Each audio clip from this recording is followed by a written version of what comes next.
వృషభ రాశి వారికి మే 12వ తేదీ నుండి మే 18వ తేదీ వరకు వార ఫలితములు ఏ విధంగా ఉన్నాయో తెలుసుకుందాం.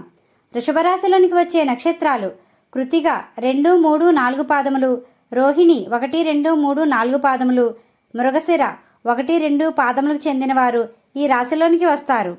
ఈ రాశి వారికి ఈ వారం ఆరోగ్య విషయంలో జాగ్రత్త వహించాలి. ఈ వారం భూములు, ఇళ్ళు కొనుగోలుకు సరైన సమయం కాదు.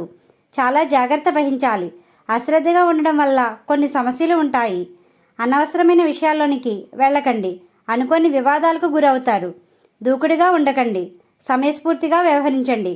ఈ వారం రుణాలు తీసుకోవడంలోనూ ఇవ్వటంలోనూ జాగ్రత్త వహించాలి. ఉద్యోగస్తులకు ఒత్తిళ్లకు గురయ్యే అవకాశంగా ఉంది. సమయస్ఫూర్తితో వ్యవహరించండి. ఈ వారం వ్యాపార రంగంలో ఉన్నవారు నామమాత్రపు లాభాలు గణిస్తారు. నూతన వ్యాపారస్తులు శ్రద్ధ వహించాలి. నైపుణ్యంతో ముందుకు సాగాలి. ఈ వారం భాగస్వామ్య వ్యాపారస్తులకు ఏకవాక్యం మీద ఉండాలి. విద్యార్థులు శ్రద్ధ వహించాలి. వివాహ ప్రయత్నంలో ఉన్నవారు మే 15 తర్వాత ప్రయత్నించండి. ఈ వారం వివాహేతర సంబంధాల వల్ల చాలా సమస్యలు వస్తాయి. రాత్రి సమయంలో వాహనాల మీద వెళ్లేవారు జాగ్రత్త వహించండి. ఈ రాశివారు లక్ష్మీ గణపతిని, దుర్గా అమ్మవారిని పూజించండి. గోమాతకు ఆహారం పెట్టండి. ఈ విధంగా చేయడం వల్ల ప్రశాంతత పొందుతారు. మా వీడియో కానీ మీకు నచ్చినట్టయితే లైక్ చేయండి, షేర్ చేయండి, కామెంట్ చేయండి. ఇలాంటి మరెన్నో వీడియోస్ కోసం మా ఛానల్ ఇప్పుడే సబ్స్క్రైబ్ చేయండి.